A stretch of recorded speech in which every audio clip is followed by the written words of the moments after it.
أعوذ بالله من الشيطان اللعين الرجيم بسم الله الرحمن الرحيم الحمد لله الذي لا يبلغ مدحته القائلون ولا يحصي نعماءه العادون ولا يعدي حقه المجتهدون الذي بعد فلا يرى وقرب فشهد النجوى تبارك وتعالى الصلاة والسلام على الرسول المسدد والمصطفى الأمجد أبي القاسم محمد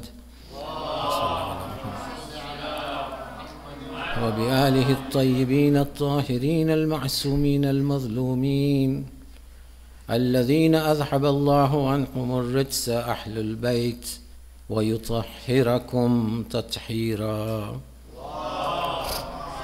على محمد وآل محمد. أما بعد فقد قال رسول الله صلى الله عليه وآله وسلم فاطمة بضعة مني فقد آذاها آذاني ومن آذاني فقد آذى الله حيث قال فاطمة الزهراء سيدة النساء العالمين يا أبطاه صبت علي مسائب لو أنها صبت على الأيام سرنا لياليا صلوات على محمد وآل محمد.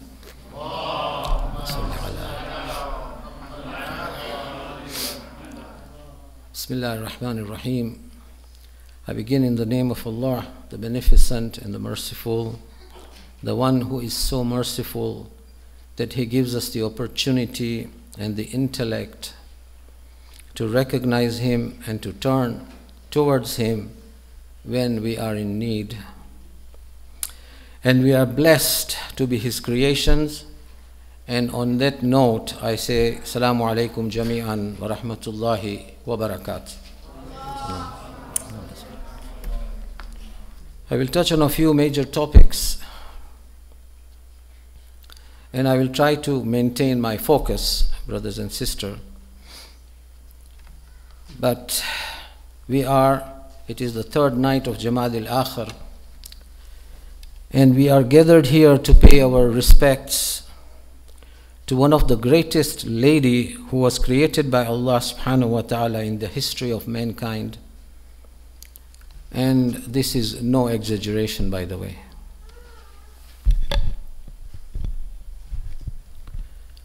Without Fatima salamullahi alayha, we cannot imagine how our Prophet sallallahu alayhi wa alihi wa sallam, Allahumma salli ala Muhammadin wa ala Muhammad, would have accomplished his very, very difficult mission.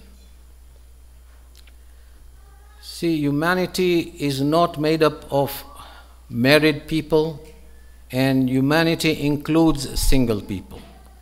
Humanity does not concern itself with the injustices committed against men, but humanity is also concerned against injustices committed against the female members of the human society. We are sitting here tonight not only to remember Bibi Fatima Zahra salamullahi alayha, but also to evaluate ourselves in the light of the teachings of Bibi Fatima Zahra salamullahi alayha.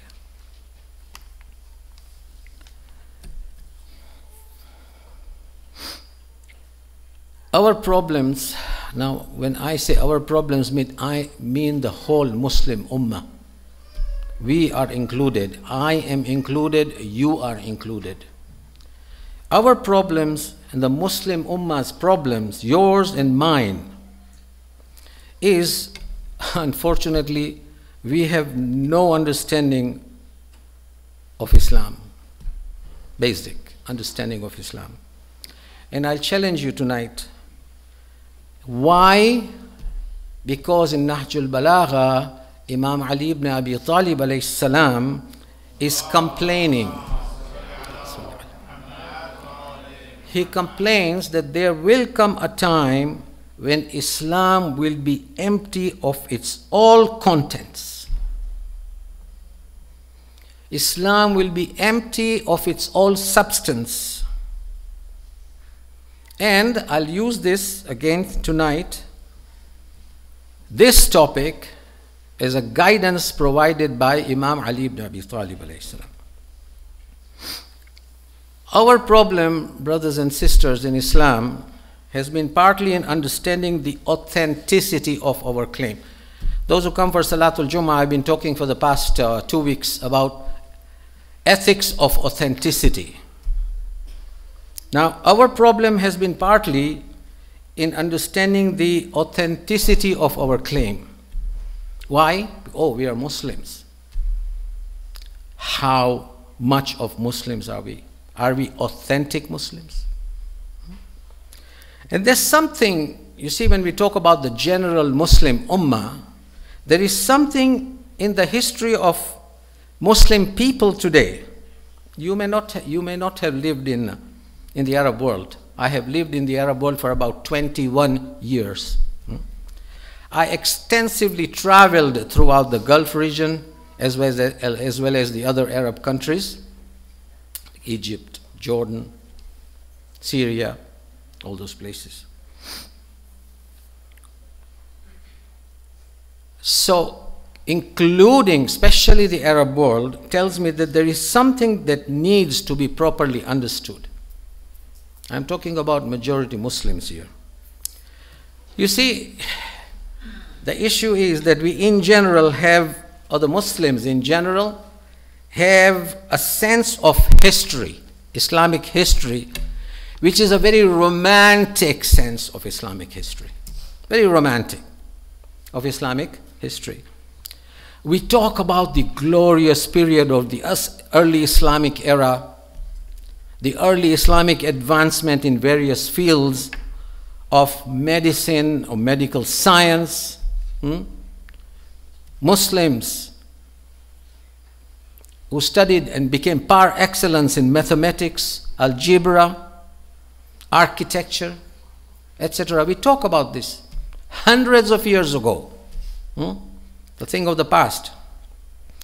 It is very common that we are known as Muslims, are known as modern apologetic Muslims.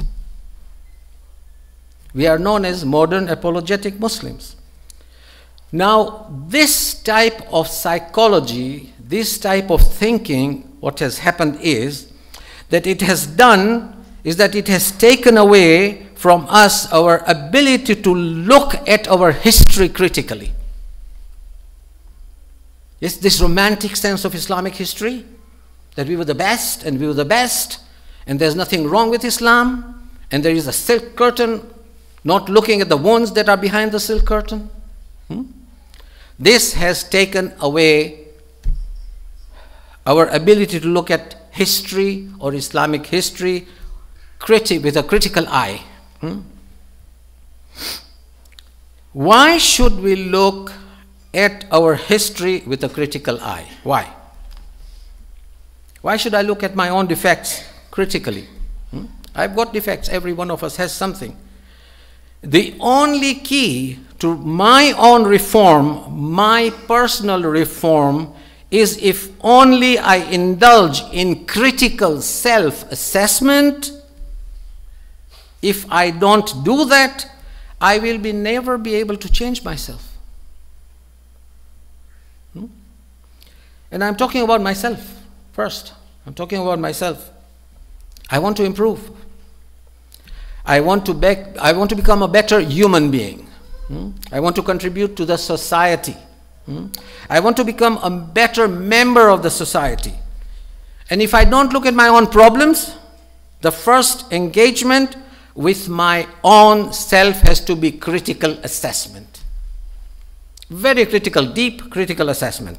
And this is my personal history, brothers and sisters. And I can avoid doing that, by the way. I can avoid that. I can always blame others for what is happening to me.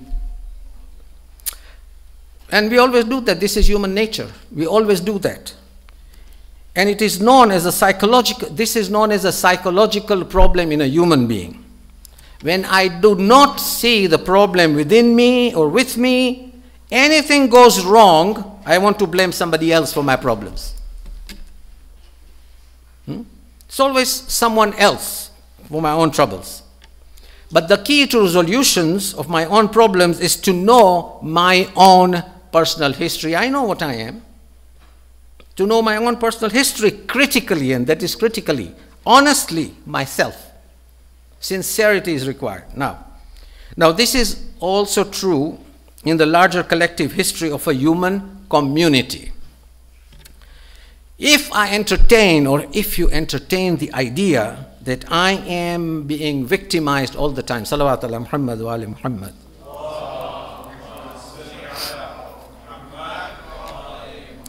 If I entertain the idea all the time that I am being victimized all the time, I am a victim.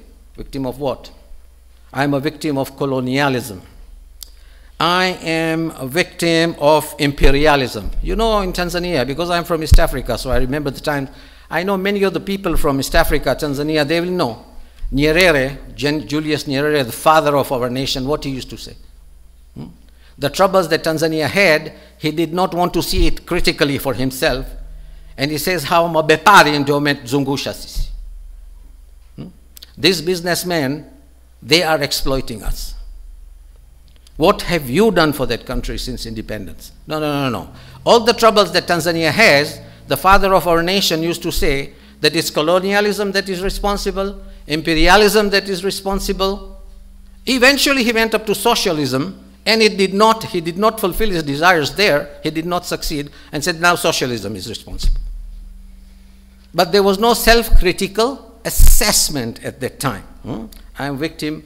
Colonialism is trying to do something to me. Imperialism trying to do something to me. Socialism trying to do something to me. I mean, all kind of isms are trying to do something to me, attacking me. Islamism is trying to do something to me.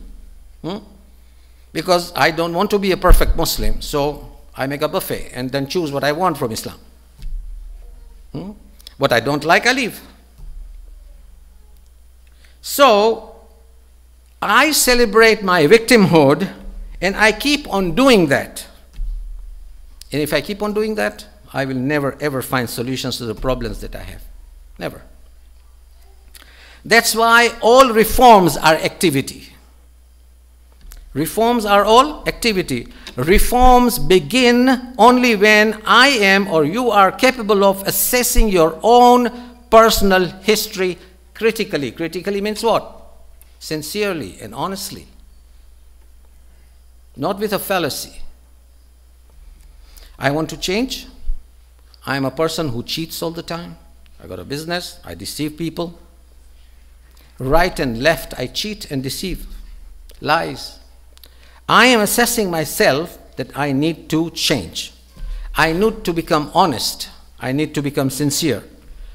Now, what if I make this cheating my inherent personality? And I don't want to even notice anymore that I am cheating and looting people.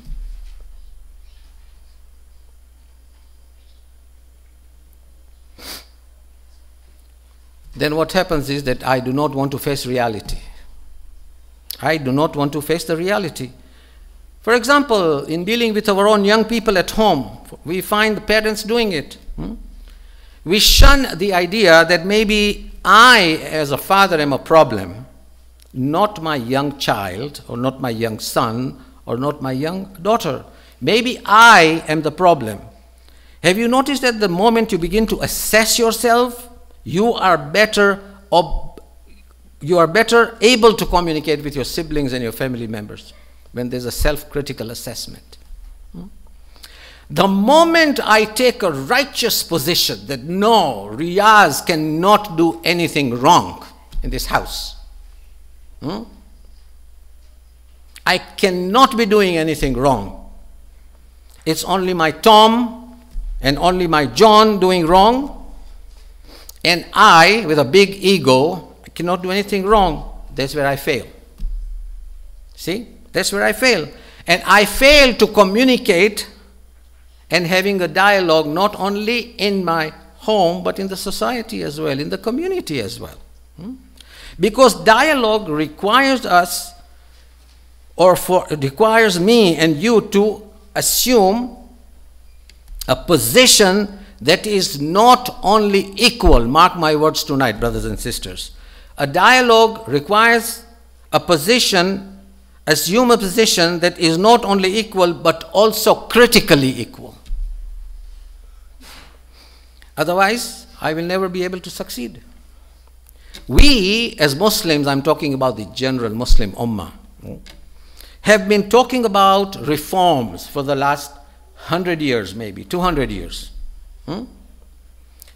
Now, 38 years ago, if you remember, I think this is the year that Iran is celebrating the 38th anniversary or 38th year of celebrating Islamic Revolution. I think this is the 38th year. 38 years ago, there was an Iranian revolution. We need to learn lessons from history. It came to revolt against the system that it had inherited 38 years ago. All our hopes were raised when Imam Khomeini entered Tehran's Mehrabad airport. We were all hopeful that things will look very different in Iran. It was, at that time, the banner was Islamic Revolution.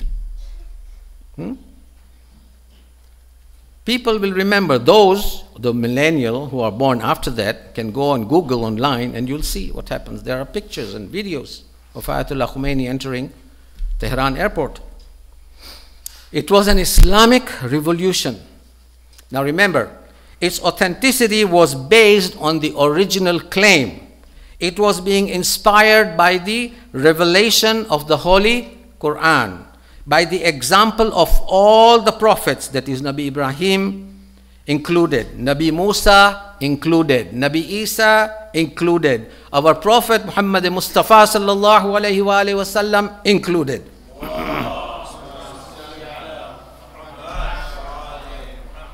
I don't know if this has transpired again, but I remember 10 years ago from now, 38 years for the Islamic Revolution, 10 or 12 years ago, learned dignitaries were invited by the Iranian consortium of the legal systems there, the theological systems, or the theological group, as we say, or Iranian universities, and other various highly intellectual Iranian institutions. And these dignitaries and intellectuals were invited from all over the world, all over the Muslim world. And the title was, try to mark my words tonight, please. The title was Forensics of Islamic Revolution. What is forensics, by the way? I know all of us know what is forensics. When we want to find the reason why the body is sick, we go into a diagnosis. But when the body dies, what is performed? Forensics. Forensics. Now we want to find why did the body die. Then there are special physicians, by the way, who go and do these case studies. When a person has died and no cause, no known reason has been reported, they do the forensics and they perform the autopsy, as we all know. I'm no doctor, but these are the general terms that they use. And they find out why or what went wrong with that body or with that person, that this person died and we do not know the reason. So that means that 10 years ago, 11 years ago, there is an acknowledgement in Iran that things are not going the way they were idealized in Iran in 1979.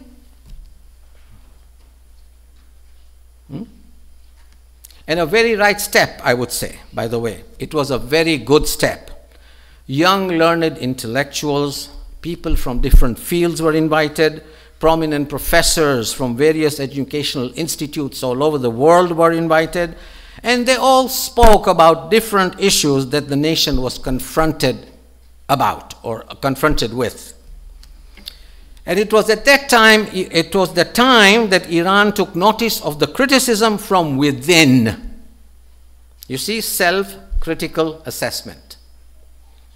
Iran took notice that from within, and that's the way to handle a reform which is an activity. So the reforms then require to seek authenticity. The Muslim Ummah needs an authenticity today. It needs to be authentic. Doesn't it, brothers and sisters?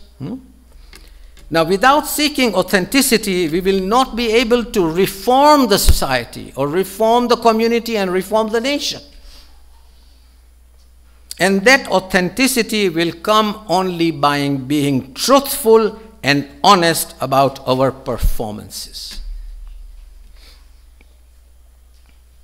If we have not performed very well, we need to say we did not perform very well.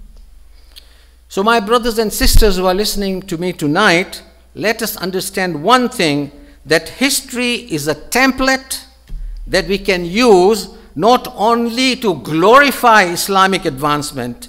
If we were successful, there was no need for us to come to history again and again. What do? We come back to history again and again. Why should we go back to and remember the martyrdom of Imam Ali ibn Abi Talib on the 19th of Ramadan? Going back again and again. About the murder and killing of Bibi Fatima Zahra salamullahi alayha. We come back to that again and again. The killing of Imam Hussein in Karbala. What went wrong with the Muslim community? We come back to Karbala every year. Ayyam Fatimiyya every year. In the month of Ramadan, the murder of Imam Ali every year. Now, don't you agree that the Muslim community needs critical self-assessment? If the Muslim history was so glorious, and the way our brothers, the Muslim brothers, they portray, and they are telling us that there was nothing wrong with it, we had the best of the architecture, the best of the medical doctors, advanced medical facilities, the best of the civilization, the best of the conquest. The Muslim armies, they glorify that the Muslim armies reached and invaded Iran in the time of the second caliph, Umar Khattab. And then later on they invaded Byzantine Empire, that is towards Turkey. And then North Africa, the whole of North Africa, and Spain, Alhambra, where and where not. The Muslim armies, then they glorify themselves that this is what the Muslims did. 800 years we ruled Spain. Then why did we not raise a moral outcry when Bibi Fatima was being killed after the death of her Prophet 10 days after she went into the Darbar? Why was not there a moral cry when Imam Ali was killed on the 19th of Ramadan? Imam Ali, Khulafai Rashidun, the four rightly guided caliphs, is one of them. And when he was murdered, he is a head of state. Head of state, have you seen a head of state given a burial? On an international level. And here is a Khulafai Rashidun, head of state, being buried in the night with few people only. Where did the Muslims go wrong? Why was not there a moral outcry raised by the Muslims today when his son Hussein was brutally murdered on the plains of Karbala? And we are talking about glorious Muslim history. You and I challenge you. Go to any Arabic newspaper, into Arabic newspaper in the last 30 to 40 years of the Iraqi history, and search for one criticism or moral outrage of any one of the Arab heads of state of what Saddam Hussein did to that country and to the people of that country. One moral outcry from any of the Arab head of state. You will find nothing. Find one statement and I'll be satisfied. And I will withdraw my criticism. One, there is none. And if you find it, I will say I'm wrong.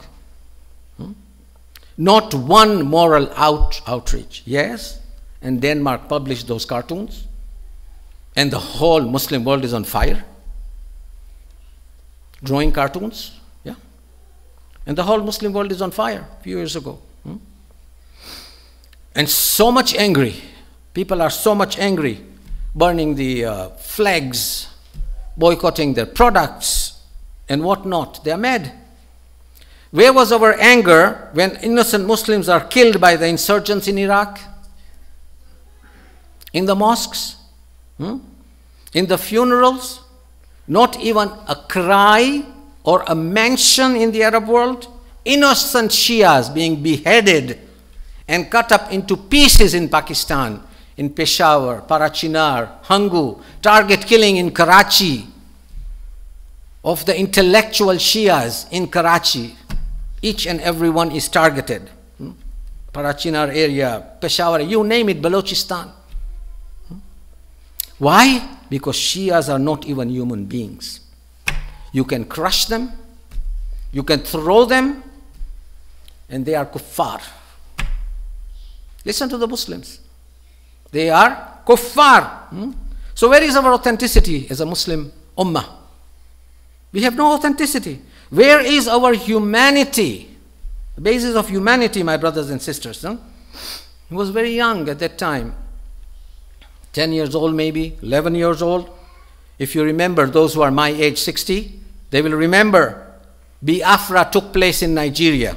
If you remember Biafra, it was a Christian-Muslim situation. There was a mass genocide by the Nigerian Muslims of the Christians in the north. Mass genocide. Tanzania actually and Kenya came to a stop on that day. It was so bad. I mean, the whole country was shaken up as East Africa. Biafra, when it took place, I was, as a 10-year-old, I was outraged. When the newspaper next day published the photographs of that mass genocide in Nigeria. And whosoever did it is not acceptable to me as a human being. Where is our outrage when a mosque is blown up, when a center is blown up in Afghanistan, and 70, 80 women and children, they die? People are killed. Where are these ambassadors of righteousness and human rights commission? Now, don't we see double standards here? So what is this ethics of authenticity then? Salawat ala Muhammad wa ali Muhammad. Aren't we supposed to ask these questions? I challenge you, for 30 years or 40 years of Arabic newspapers, go into the libraries, search them, go into their archives, and show me one sentence condemning Saddam for having killed thousands and thousands and thousands of Shias. He buried them alive in Basra and other places. The Haram of Hazrat Abbas, when we go there, don't forget, when you are walking into the Haram of Hazrat Abbas, the trench that was dug around the Haram of Hazrat Abbas contains the dead, mutilated bodies of our Shia brothers.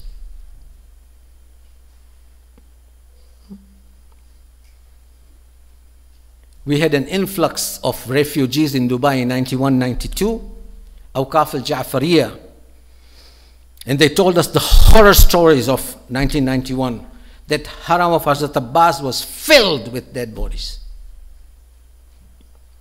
Saddam's helicopter gunships had gunned down people indiscriminately without any consideration. Women, children, old men, anyone that came into the sight of those helicopter gunships were gunned down. So where is our moral outrage, my brothers and sisters? When we become morally indifferent, my brothers and sisters, this religion dies. That is why the Muslim Ummah has got to perform a forensics into their beliefs today. Ayatollah Muhammad Baqir al-Sadr, in his very important book, Fadaq fi Tarikh. Fadaq is a piece of land or garden or a village or whatever it is written in the Islamic history that was gifted to the Lady of the Light by her own father. And there was a testament approving this gift, which was signed by Ayman and Imam Ali, if I remember correctly, that this is a gift. And this was not a war booty, by the way. Fadaq was not a war booty. The Jews had given it free of charge as a gift to the Prophet, that this is our gift from you. So it belonged personally to the Prophet. And there was a parchment, a paper, that said that this is being gifted to Bibi Fatima Zahra Salamullahi alayha. In the early history of Islam, this is what Ayatollah Muhammad Baqir Sadr, I read his book and I am quoting from his book. I am conveying what I read of Ayatollah Muhammad Baqir Sadr, trying to interpret what he said. The 10th day after the wafat of the Prophet took place, according to the Muslim Ummah, all the Muslim historians, is the 12th Rabiul Awwal. And even I think Sheikh Mufid says 12th Rabiul Awwal. But 28th Safar is also acceptable.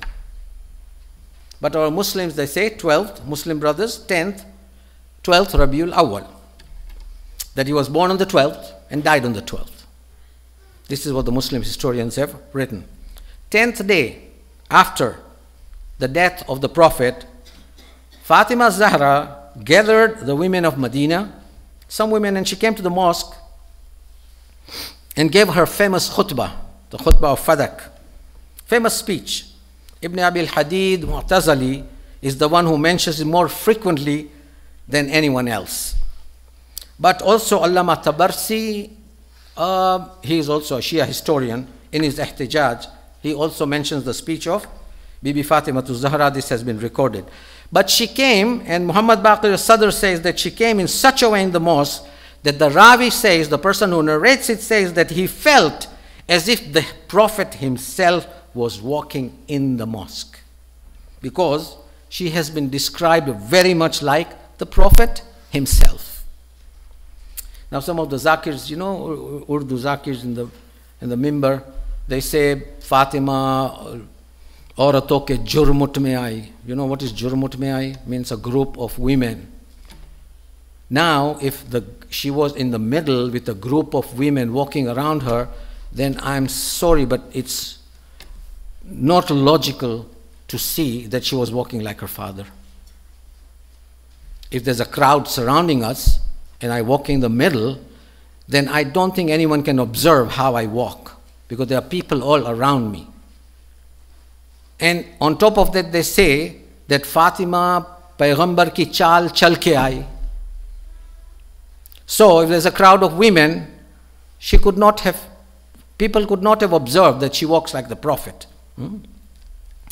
She was actually in front. She was leading.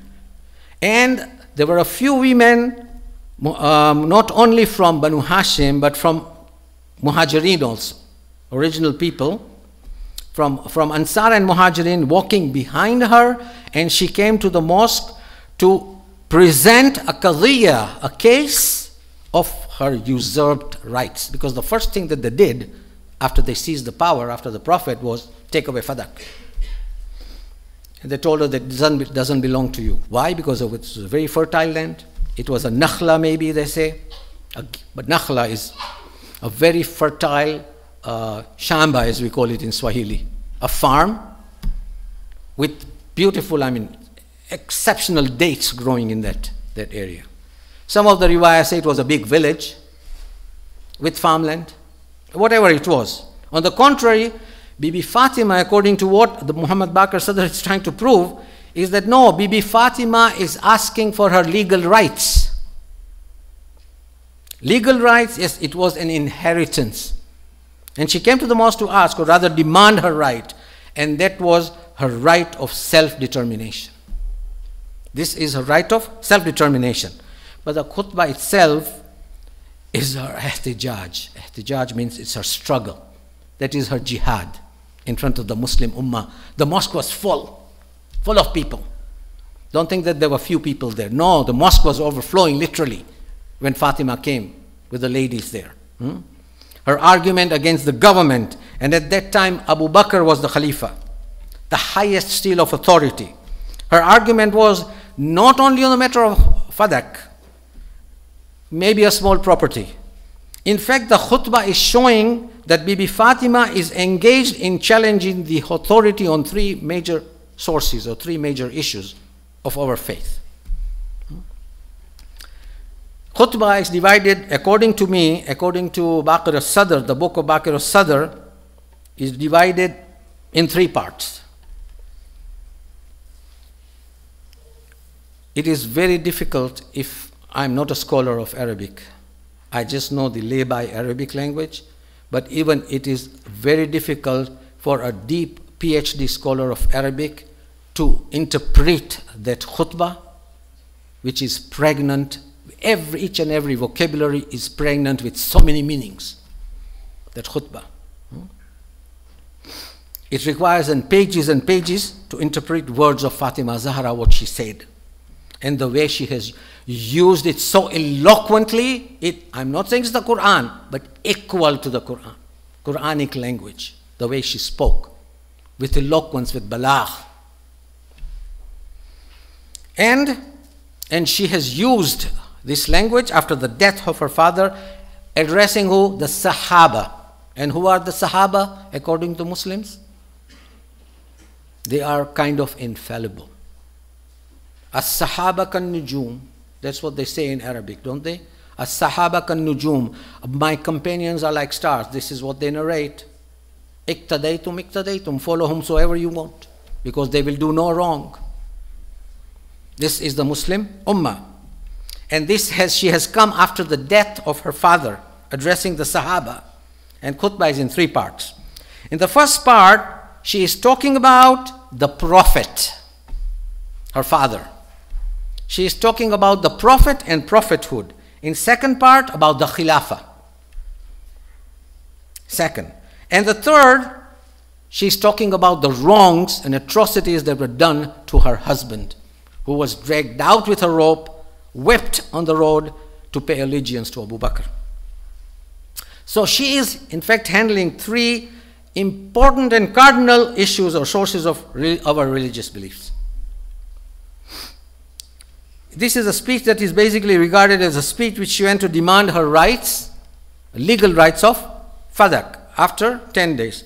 Muhammad Baqir Sadr has correctly pointed out that Abu Bakr intended to make Fatima Zahra as an example for the Muslim women in future, but in a very nasty and evil way, in a very deceiving way. Unfortunately, he did not realize who was in front of him. He did not realize. He underestimated what Fatima was. And listen to this. Abu Bakr replied to Bibi Fatima, and the replies was delivered in a very whimsical fashion. You see, like a don't care attitude. He says, Fatima, this cannot be given to you. It is denied because we have heard your father tell us, Nahnu mu'ashiratul anbiya la naris wa la nuras. You know, in Arabic, the word for inheritance is miras. Miras. So he says, your father said, Nahnu mu'ashirul anbiya la narith wa la nuras. Means we, the group of the prophets, from Adam to the prophet, our prophet. We neither inherit nor do we give out inheritance.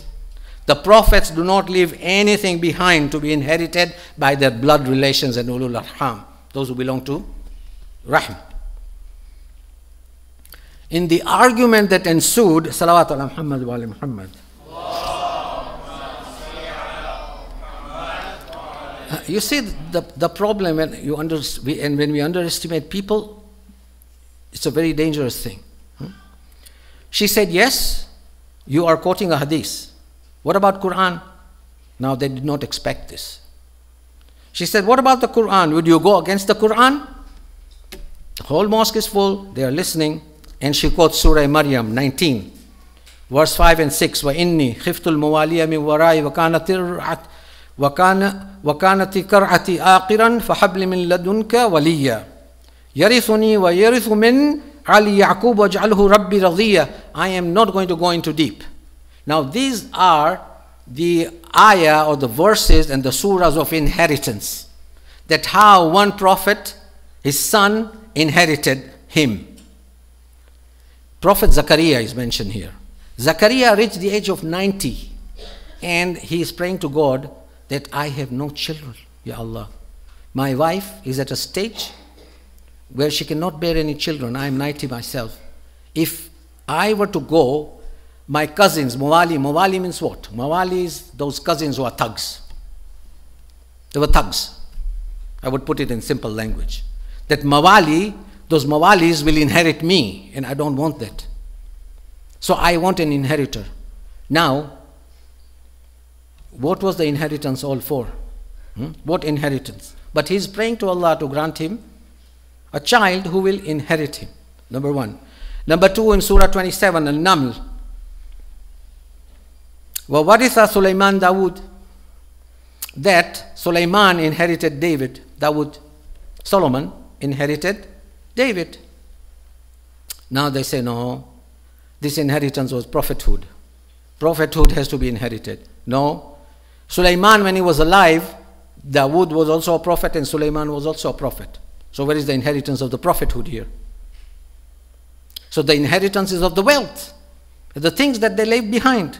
And third, Surah Anfal, وَالَّذِينَ آمَنُوا مِن بَعْدُ وَحَاجَرُوا وَجَاهَدُوا مَعَكُمْ فَأُولَٰئِكَ مِنْكُمْ. And look at this last part of this ayah. Surah Anfal, verse number 9, Surah 8, verse 75.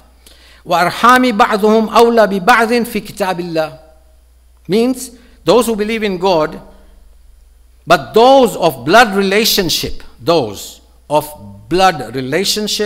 are more entitled to inheritance in the decree of Allah.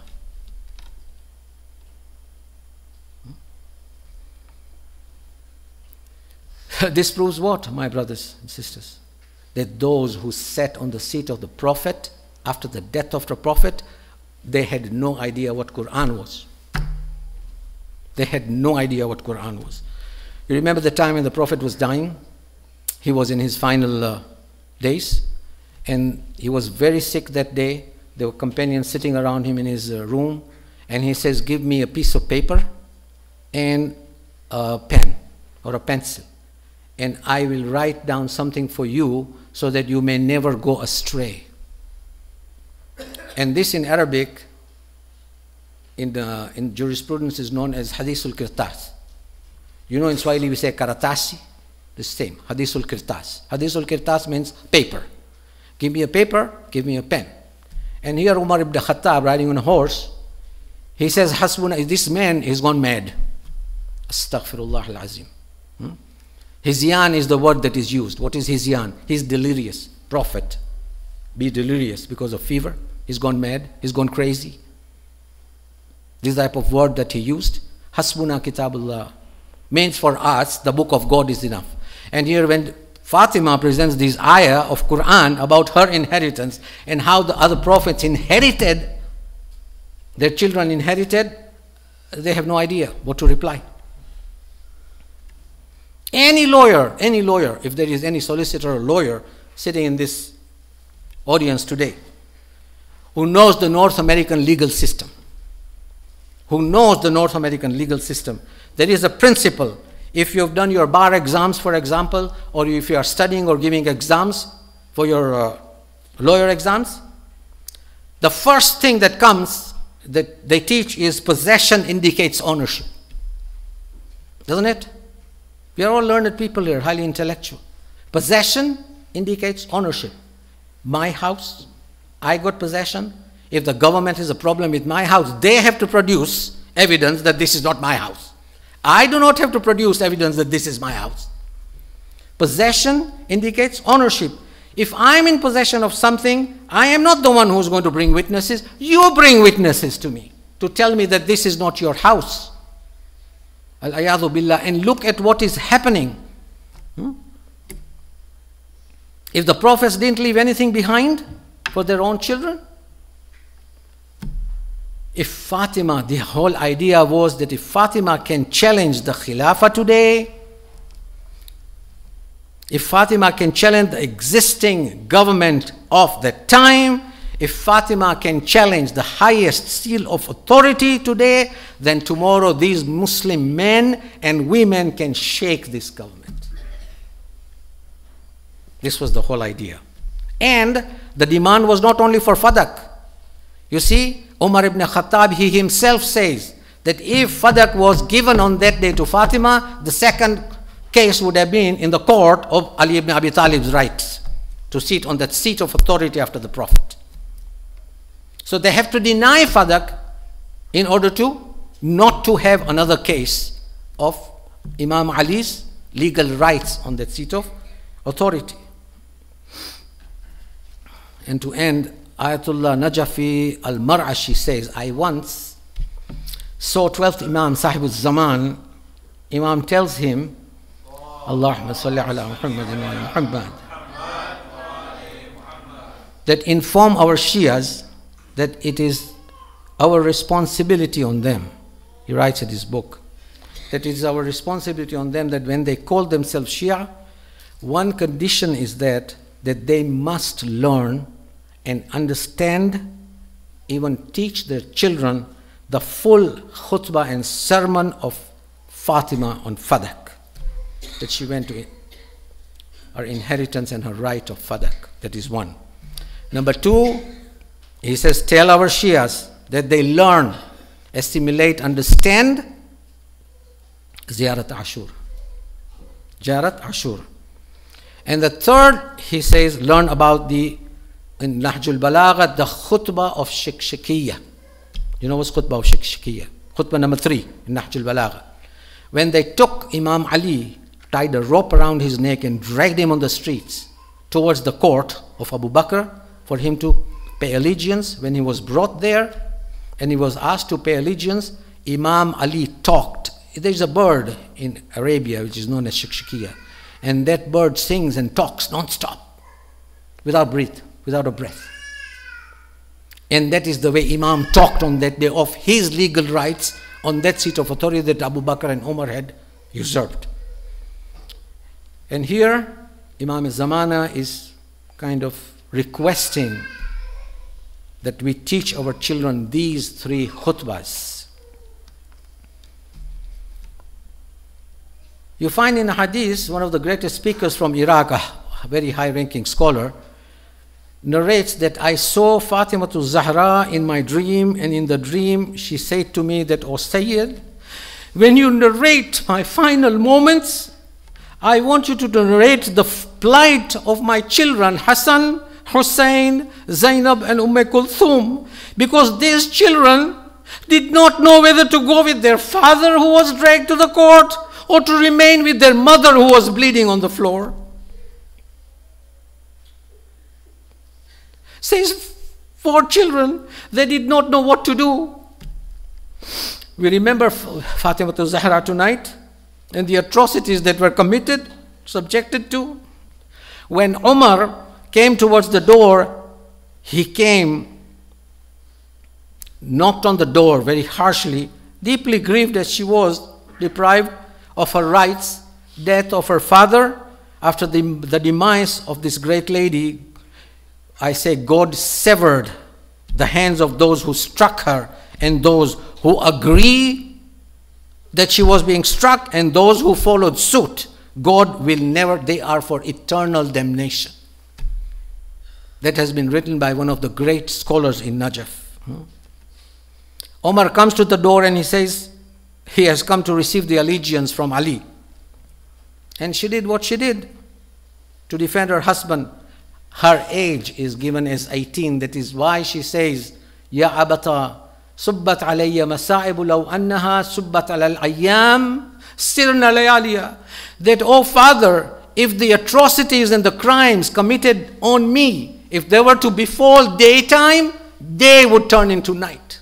Sirna layaliya. This is what she said. He comes towards the door. He says he has come to ask for allegiance. 18-year-old she is. She is pregnant with a baby.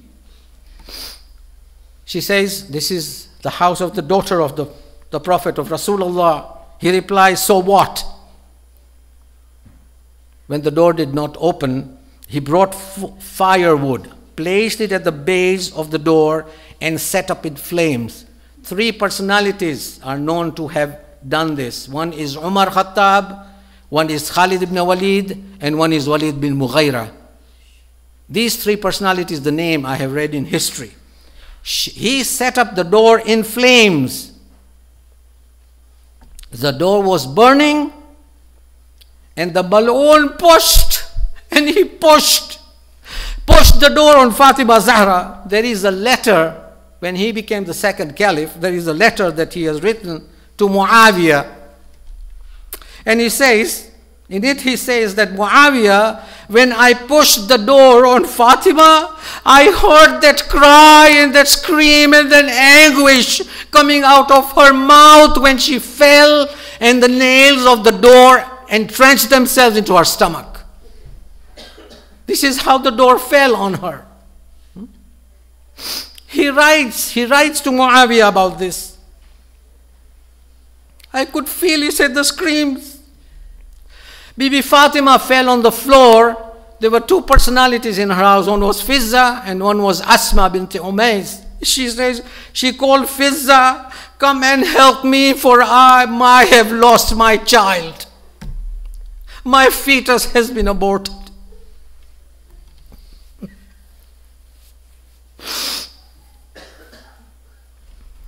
She cried in pain. That's why Fatima Zahra, on the day of her martyrdom, the hadith narrates that Asma bint al-Umays narrates, Fatima came towards her. She said, Asma, give me some water. Asma says, I gave her some water. She said, Asma, I want you to give me some clothes, fresh clothes. She said, I changed her clothing. Then Fatima said, Asma, I am going to go rest in my room, in my chamber. I want you to call me after 1 hour. If I reply back to you, I am still alive. But if there is no reply, then know that I have returned to my father.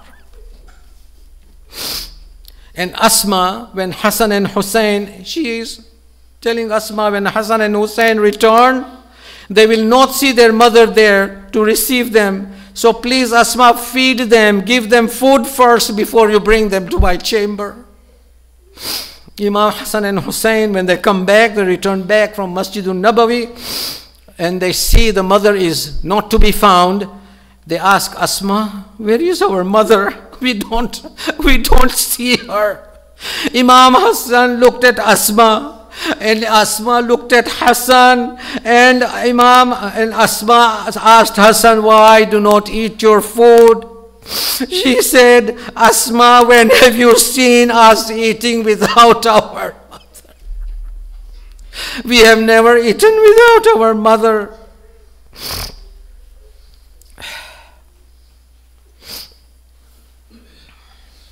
Asma says, after 1 hour was over, I called her, Ya binti Rasulillah. I knocked 3 times and there was no reply.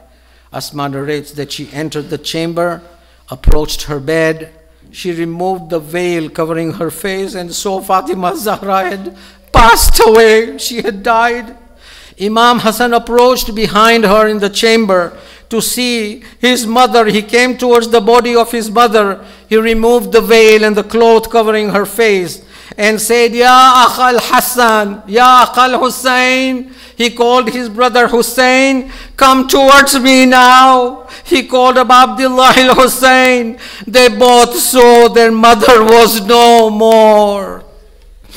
ألا ولعنة الله على القوم الظالمين سيعلم الذين ظلموا على محمد أي منقلب ينقلبون إنا لله وإنا إليه راجعون.